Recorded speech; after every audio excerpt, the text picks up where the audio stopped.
Hey everybody, welcome on the Carnival Panorama, one of the newest ships here before Mardi Gras, of course. Well, before we start, before I introduce you to this wonderful, important guest on my show, I just want to say, I know I got a lot of emails this morning, and I couldn't answer them because, we were, docking. But, the rumors are true. Cam Newton's no longer with the Patriots. That's all I gotta say for right now. I don't have really much of a story because I had to get ready for the interview here. But that's it. That's all I gotta say. And welcoming our guest right here, Mr. Lee Mason, if I'm correct, right? You are correct indeed. Hello. So, you might recognize him from another video. I'll link their channel in the description. But here he is again. Probably not showing his smile, but his badges, so. Yeah. Because when I zoom in, there it is, his smiling face. Obviously, we can't take off our mask because of, safety regulations. But I know he's smiling under that mask right now. Oh, I promise you I am. So happy to be here. So how are you today? How's everything going so far? This is the second cruise. I'm doing great, mate. I'm doing great. We're here in beautiful Cabo San Lucas today. The weather is stunning. Mm-hmm. And I'd just feel lucky, if I'm honest with you, I'd just feel lucky to be back on a cruise ship, back at sea, sailing with some incredible people, and just having fun, making up for lost time. Yes, exactly. And so we were talking briefly before we started just to get our sea legs in. We were indeed. We had a little catch-up. And obviously he was telling me back at home, how exactly do you want to tell them how it was back at home, how it's strange not being on a boat? Oh wow. Yeah, so having taken like a 15-17 month break from cruising, it's a bit of a culture shock, because on board, being the cruise director, I walk around the ship and I see people every day. And because they're familiar with me and my voice making announcements, I can say hello to most people. And they know who I am, or the sound of my voice is familiar, that they're comfortable chatting. When I went home, I'm just a normal guy. So it was very strange to be home, not meeting people on a regular basis, like new people on a regular basis. Or even, like we said, we're like going to the supermarket. Yes. And being very enthusiastic about meeting people for the first time. But in the real world, I'm not important. I'm just another person. So they're like, oh, why are you so happy? Yeah. You try to go to the nearest one and try to make an announcement. Like, it's like second nature. Like yeah. you said, it's like, hello, supermarket. I'm the cruise director. They're going to be like looking at you all strange. You're like... Yeah, but while I was home, I got a job on the radio. Oh, wow. Yeah, I was working on my local community radio station at home. So it kind of kept me... in a similar world, but instead of having a live audience, it was broadcast, so it was just me and the microphone. What exactly did you do on this radio station? Was it like a talk show or like a I was a radio host, so it was just literally filling in between the songs and sharing local news on events and what's happening. Nice. It wasn't quite a talk show. I didn't get special guests in because, of course, with COVID restrictions during that time, it was difficult with distancing and sanitation and all that stuff. But I got to fill people in on what's happening in our local community whilst playing requests or just top 40 hits. It was fun. It was really cool. It was really cool. Yeah. Well, before I ask you this next question, yeah. I know a lot of people saw the story on my Instagram and be like, hey, we got an interview at Cabo Thursday. But, the hurricane's like, we're going to have a different change of plans. So yeah. Here we are today. Do you want to explain to the folks why we had to move the interview to today? Of course. So we're sailing out of Long Beach, California, down the Mexican Riviera. And unfortunately this week, the region was hit by Hurricane Nora, which has now been declassified, luckily. But in the event of adverse weather, Carnival Cruise Line have got a fleet operations center that look after all of their ships. So the fleet operations center advised our captain that the weather was going to be bad and that they advised we take an alternate itinerary. Yeah. And that's to make sure our guests on board have the safest and most comfortable passage. And when we get into ports, if there was a hurricane blowing, no one's going to have a good time, right? Exactly. So we were diverted in light of that adverse weather. Right. And then, so we had plan A. Plan A had to be changed to plan B. Yeah. And while we were sailing along our itinerary for plan B, our company got in touch with the folks in Puerto Vallarta because Puerto Vallarta was hit by the storm. Oh, wow. And they sustained a bit of damage, and you know, our thoughts and prayers go out to the people in Puerto Vallarta. Right. But they got in touch with us and said, hey, you can still come here. We're going to tidy the place up. So the captain again and the Fleet Operations Center said, how do we make the most of the time that we have now this weather has dissipated? Right. So they came up with plan C. Plan C. Yeah, so now we're currently on plan C, but we're flexible, adaptable, we're going with the flow and making the most of our time, right? Exactly. I mean, a lot of us, you know, a lot of people want to see the land, but again, safety, you know, that's Carnival's #1 priority. But I mean, it really doesn't matter if we're having a good time on the ship, right? I mean, all these great activities, everyone, I mean, you've put together, you know, you've talked to everybody on board, you know. Obviously, as a cruise director, you want to make sure that everyone's having a great time, having at least activities going around. And, you know, obviously, I know we had to make a brief detour to Ensenada instead of Mazatlan because I know that they got hit by the storm. Yeah, that weather system was just making its way right up the west coast of Mexico. Right. And going, like, more or less over all of the ports that we were visiting. Yeah, so we went to Ensenada, which is a regular port for Carnival Cruise Line. Exactly. The Imagination and Inspiration used to do that on a weekly basis, 2-3 times a week, some months, yeah. So, obviously, I know a lot of people were waiting to go to Mazatlan. What was it like before people got? Because I know that we had the ship docked a little later than it should have. So making the final decision on changing the course, was it difficult for you and the captain? You know, obviously you had to sit down, have a little meeting. You're like, hey, so this is the problem. I'll be honest with you. As cruise director on the ship, my main focus is entertainment. Right.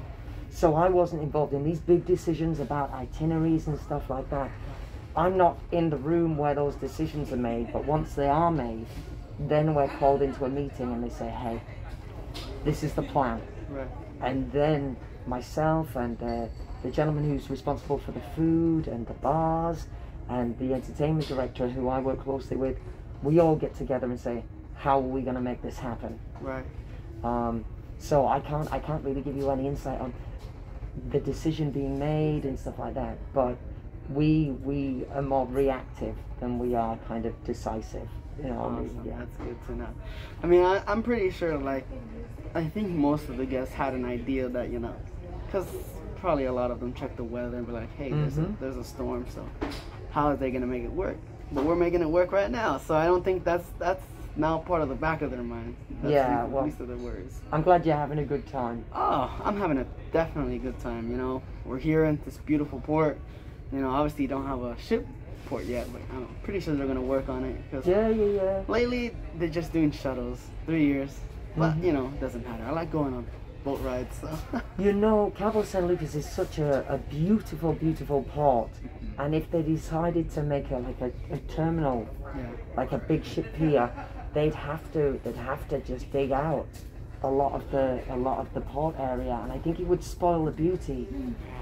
So we do use water shuttles here, but I think it's going to protect the beauty of the area. Maybe one day, who knows? Never say never. Never say never. But I think the water shuttles are a great plan for now to keep Cabo San Lucas, to help it retain that sort of charm. Interesting. Yeah. Interesting. So a lot of the shows I've seen, well, not a lot, but I've seen 2 of them. We had, what was it? Soulbound, and then we had the Broadway Beats. So those are interesting because back before, you know, Panorama came, we had the Splendor. Yes. And with Splendor, I'm like the auditorium, but this one is a little different because it's a 1 floor up instead of 1 floor down. Yes. So with the stage, I mean, I'm pretty sure you got with the entertainment director and they probably gave you insights. But how does it work now? Because I know that with, you know, Splendor, the stage can be manipulated, go up and down or left to right whenever it can. so actors can, you know, go under, come out the floor and come stuff. out the floor and stuff like that. So do you have any insight of how they, you know, with these shows that they put on, do you have any insight of how they do that without, you know, wasting time now that we don't have a floorless? I can tell you, yeah. So the theatre space on the Splendor is like a classic theatre in that they had the auditorium seats, and as you noticed, they had a stage.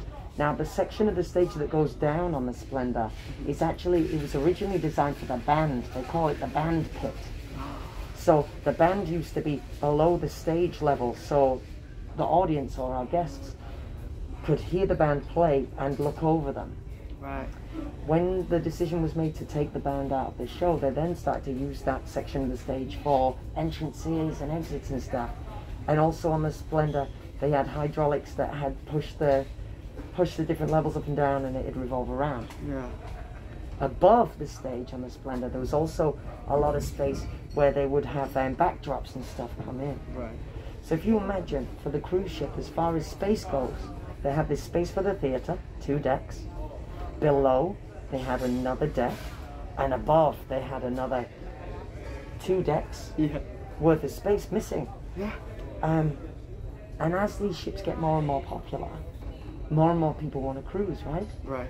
So somebody in an office somewhere who designed ships went, hang on a second, if we didn't have all of this space up here, because on Splendor was made before our shows changed and adapted. Right.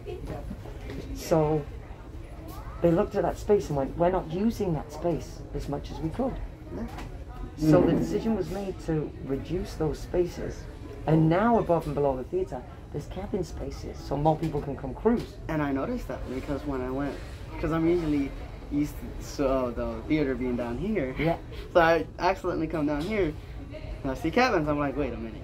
Yeah. Am I on the wrong floor? Mm-hmm. And I go up and be like, oh, okay, there it is. So it's a lot different, and I like how they did it with that because it makes a lot more sense. Yeah, so what we have on the panorama is called the liquid lounge. Yes. And they call it liquid because the seating in there is fluid. It can change. You've noticed the seating change between the different shows, yeah? Yes.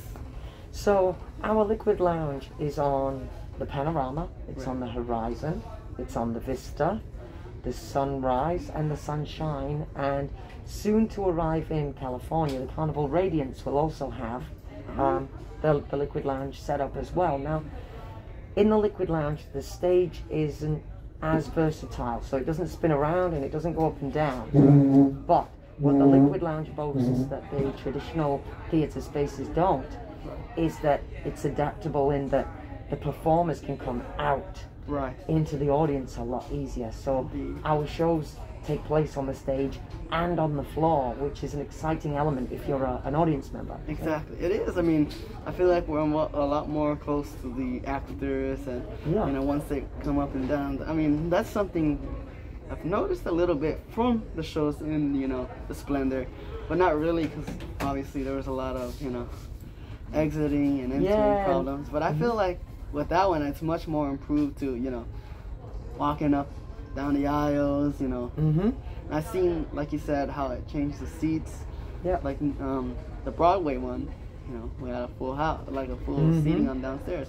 But for the Soul, you know, obviously we had more open space for the actors to come up and down, you know, on those little platforms you guys put down there. And I'm like, oh, that's really interesting, because obviously as me, I was like, oh, how could you do that on Splendor? The seats are just like fixed down, like they're just can't unscrew them and then screw them back again later, you know. I mean, they were just planted there. But you know, with a lot of these, I feel like, you know, with these ships, they're coming and they're making more space, and they're putting more together. Like our comedy club is also the nightclub, and I like that. It was just interesting, because you're like, oh, where we're supposed to see comedy, like, oh, there it is right there. Well, oh, where's the nightclub gonna be? Same place. Yeah. So it's about utilizing these spaces, because of course on a ship space is limited. Yes. You can only put so much in into the space that we have. Exactly. So having multi-purpose venues is is really helpful. It is. Because then you can maximize the fun being had without compromising other things. Like this ship has got so many restaurants. Yeah. And the shops are stunning, the shops are beautiful.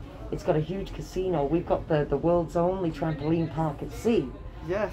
We've got all of the sports facilities upstairs, and like the sky ride and the ropes course, the water slides. Like there's so much to do, and part of that offering is that we can utilize our space and be smart with our space. So yeah. Exactly. So while we're on the topic, yeah, hate to switch it up on you, but a lot of people are gonna ask, okay, because they know your name already. Yeah.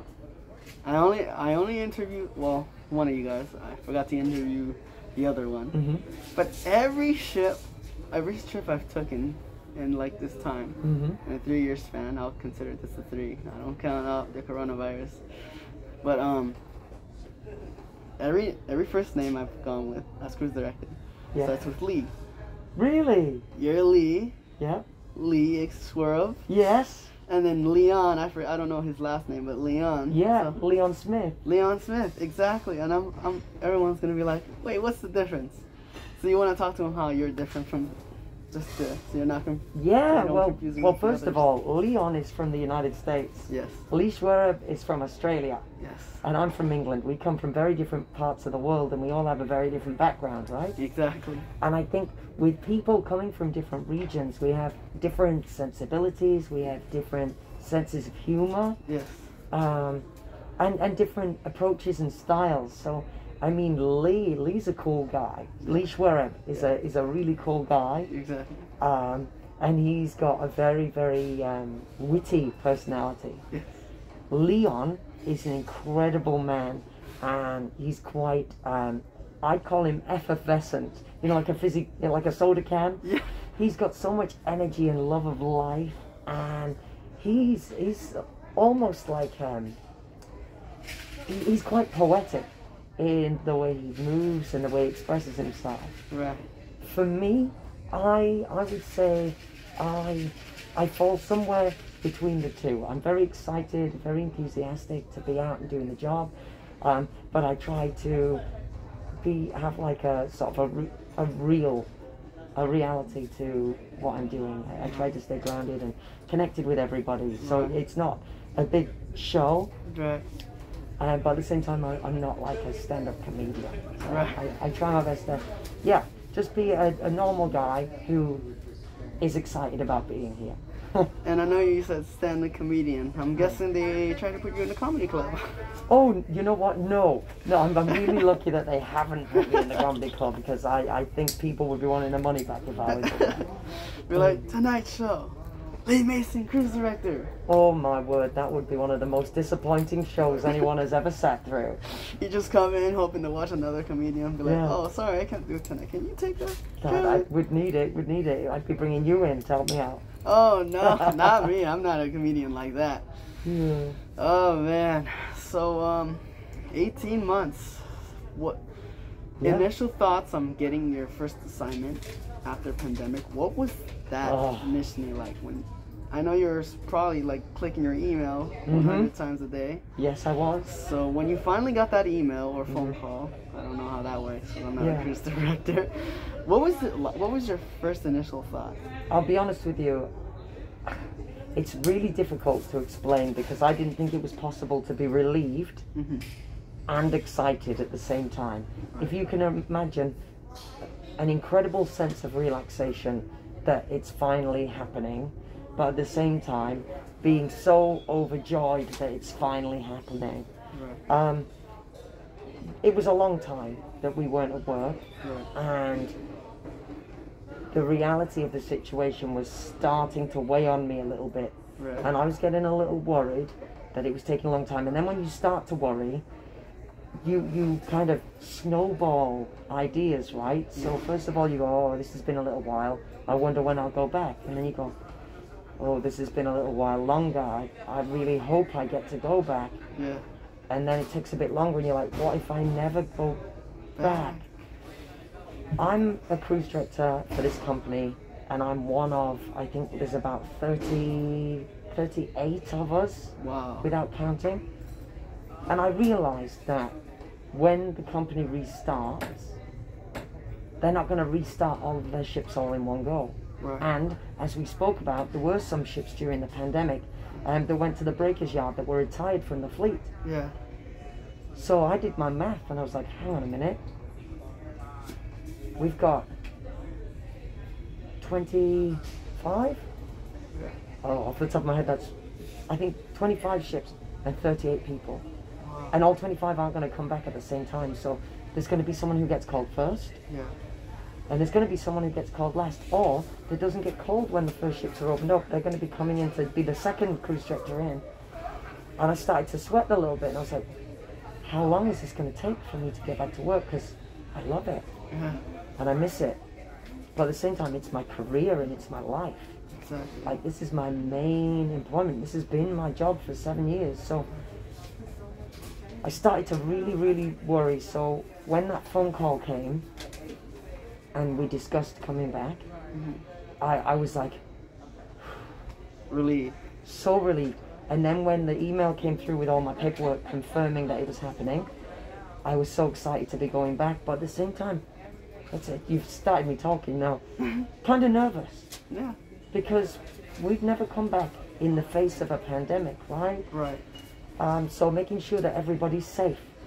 Leaving my family in England and worrying about if my family is safe. Right. But at the same time being so excited to be back and wanting to make sure that we have the best possible time and that we don't compromise the fun whilst also keeping you safe Right. and keeping me safe. Exactly. It's a huge cocktail of emotion and sort of, I would say anxiety, but it's not anxiety, but like worries. But as long as we follow the rules and as long as we're like washing our hands and wearing our masks and being smart, I'm confident that we're going to be good. We're in a good place. But Exactly. yeah. Yeah, because I know, like, how you said you were anxious, and like I told you earlier, I was looking at the schedule, nothing was being said, so I was getting worried. I'm like, are we gonna get a cruise director at all, you know? Obviously it wouldn't make sense, because we can't have a cruise without a cruise director, otherwise it would just be a boat ride, a 7-day boat ride. I love that. Thank you. Unstructured, you know? Yeah. That's actually, you know, the cruise director is as we're the heart, the cruise directors are the bones that keeps. Oh, I like that. It keeps it structured, you know. Guests are the heart. I really like Cruise that. director is the structure, the bones. You know, we can't have a human body without bones. You know. No, we can't. We'd just be a lump, right? Exactly. You know. Obviously, you know. It was getting worried to me because I'm like, wait, how are we gonna have a cruise without a cruise director? And I'm pretty sure when you know, once they started announcing, like you said, you probably got that sense of anxiety that, hey, what if I don't get called? What know? about me? Yeah. Yeah, and then obviously it did happen. And obviously you, for the past 7 years, you've been doing a wonderful job. And they wanted you to be one of the first ones to come back, you know, sailing on their ships. Well, thank you so much. I try my hardest, and I love what I do, and I hope that comes across, and that's what the company saw in me, and they're like, you know what, we need this energy back. And there's a lot of people on Facebook that sail out of California that were very, very lovely to me, and they wrote on Facebook and in groups, and to our brand ambassador, Mr. John Heel, and to various other platforms that they'd like to see me back in California. Wow. So that was really humbling, and I'm grateful because it happened. I don't know why it happened, if it was them or if it was the plan all along, but I'm really really grateful. glad to be back. Yeah. It's understandable, you know, because obviously a lot of people like you. Yeah. There's interviews about you already, and you know, this is another one here. You're like, I love interviews. I'm pretty sure you like being interviewed by a lot of the guests. I like chatting. I love chatting. So, and the fact that, you know, you get to share this with your fans on your YouTube channel and your followers, it's an honor to be here, and yeah, I like to chat. So before you guys came back, what ship were you on before? You know? So you missed me on the Splendor. Really? So when you sailed with Lee, he was covering for my vacation on the Splendor. Oh, really? Yeah. I did not know that. Yeah, so I was the main cruise director for the Splendor for like 2-3 years. 2 years. And I sailed the Splendor. When the Splendor left California, I was the cruise director that took it to Singapore. Oh, wow. And then from Singapore down to Australia, where it lives now. Wow. Then when I finished on there, I did 1 month on the Carnival Glory, and we cruised the Panama Canal. Wow. That's cool. And so, I mean, I know that cruising, you know, we're all trying to have a good time.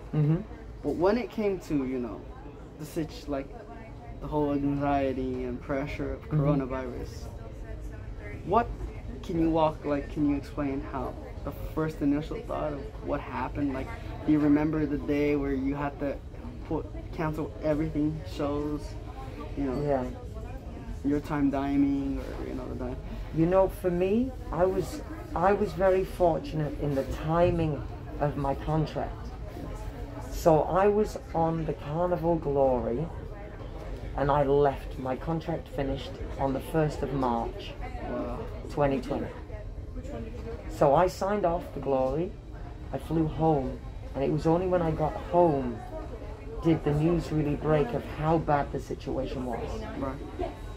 I have friends, of course, that have been working on the ships throughout the pandemic, and they were involved in the pause, in the sort of slowdown and the eventual pause of the cruise industry. But for me, I was very, very lucky in that my contract was relatively unaffected.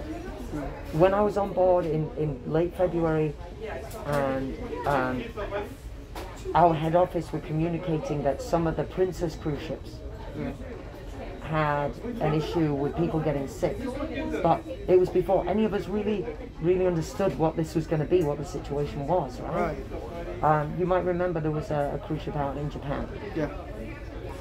And they were making us aware and said, hey, look, this is a thing, and we need to send them love because Princess is a part of our corporation. Yeah. We need to send them love and send them positive vibes because there's something happening that's very unusual. Right.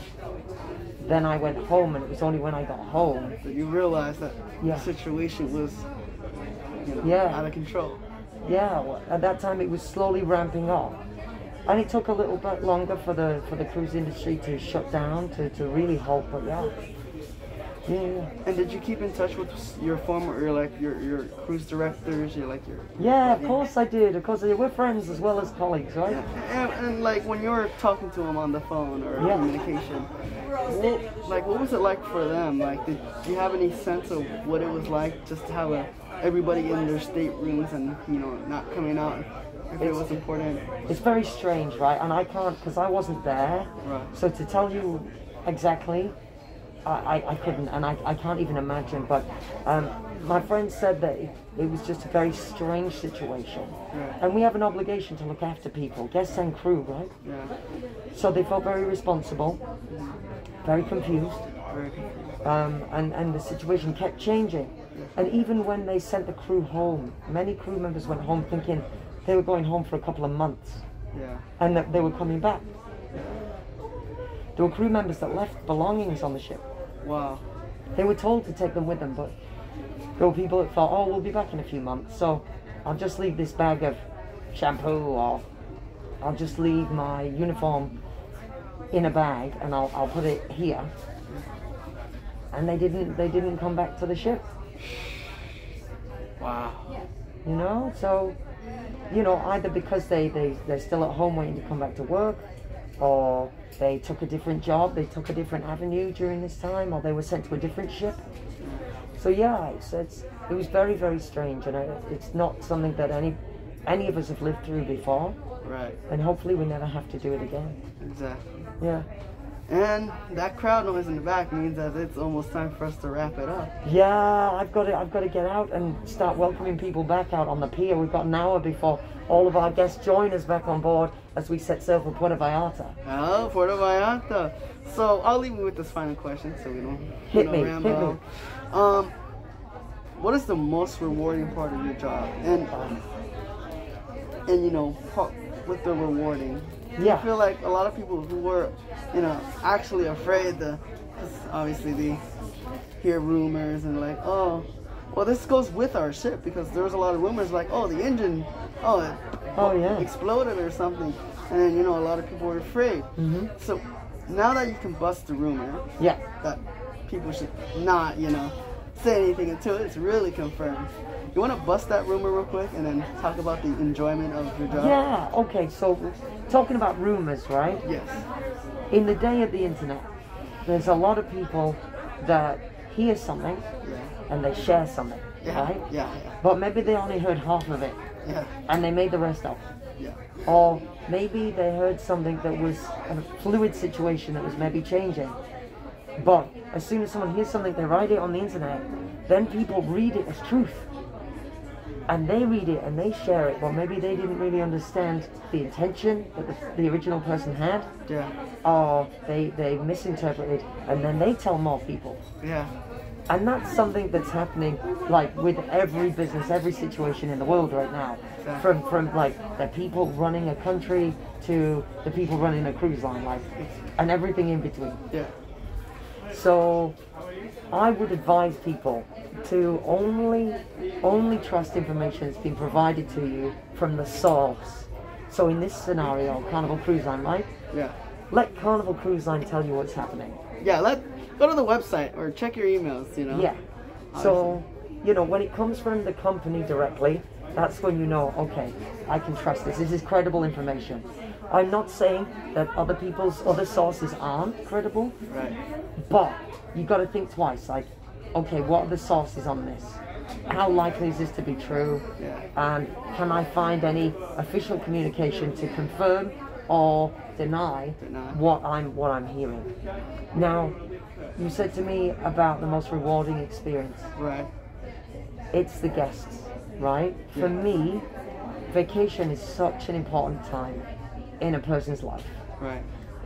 Growing up, I was very, very lucky to take vacation with my mom. And some of our lifelong memories were made from vacation time. Right. Stories that you'd have to be there to find them funny. Yeah, exactly. Right? You share these moments, I think you let your guard down a little more. You're not worrying about the pressures of work or school or chores, looking after a household. Yeah. And you get to just be you, and you get to just have fun.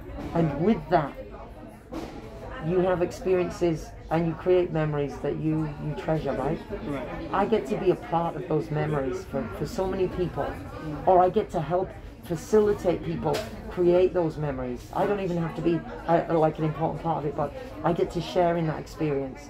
Exactly. For me, that is the most rewarding. And when people come on that have maybe sailed with me on a different ship, or they've sailed with some of my friends, people I'm fond of, like when you said about Leon and Lee. Yeah. I know them both. They're both my friends, right? Yeah. To know that we resonate with people beyond the immediate experience is such an honor. Right. And to be back and seeing people creating memories and to see people have a great time, that's such a buzz, and that's quite honestly the biggest reward of doing this job. Interesting. Yeah. And so, like I said, I know I said that was the final question. Yeah. So just to bust the rumor, because I know a lot of people will be like, there's a question avoided. Mm-hmm. So what really happened, and why did Panorama dock so late on Long Beach? I have to be honest with you, I don't know technically why. No? No, I'm not involved in the engine side of things. We were informed by the chief engineer and the captain that there was a situation with the vessel that was limiting the speeds that we could reach. Right. And there are certain stretches in this ocean that you can only do like 10 knots because of the whales. Yeah. So I think making up for lost time was difficult because of and the you said, speed before limit. you continue, you said whales, right? Whales, yeah. I heard one of those whales. You did? Yes. Oh. A nice echo. You did? Yes, I remember I was laying down, and I can hear this humming. It got louder. I'm like, that's a whale. Yeah. I recognize that sound. So because of the whale season and the traffic, the marine traffic, there are certain stretches of these waters that we can only do certain speeds through. Right. Because if we're moving fast, we're big, right? If we're moving fast and hit a whale, it'd be bad news. Yeah. So we have to slow down in respect of the marine life. But getting back in, it was a very unusual situation when we rejoined the team in Long Beach, California. It's regretful that we arrived late, but sometimes with cruises, that does happen, right? I mean, whether it's weather or mechanical. So for anyone that books a cruise, I'd say if you're traveling after your cruise, whether you're driving somewhere or whether you're flying somewhere, I'd say leave room.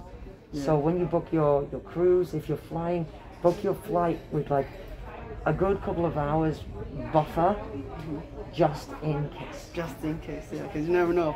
You know. You never know. Never know. We left a little later, but it's fine. We were all having a good time, right? Yeah. It's all about having a good time. But obviously, before this man gets in trouble. I'm gonna have to go. Yeah, we're gonna have to go, so we're gonna wrap it up. But if you do have questions for this man, obviously try to find him on your nearest ship. Yeah, I'm also online. I'm on Facebook. It's Lee, L-E-E, your cruise director, because I'm Lee, I'm your cruise director. And on Instagram as well, you can find me at Lee, your cruise director. And don't forget to like and subscribe to this guy right here. Thank you guys. And obviously thank you all for watching. That's going to be the end for today. If you guys really enjoyed, again, like, subscribe, and share the video. Cheers, Miguel. Alright, but we're going to take off here. We're going to wrap up. I'm going to let him go. Well, for your fans, basically. I know they're going to be like, hi, hey, Lee. You want to say something to your fans? Hey, if you found this video and sat through the interview, show this guy some love. Thank you so much for spending your time watching us, and we'll see you soon. Peace out.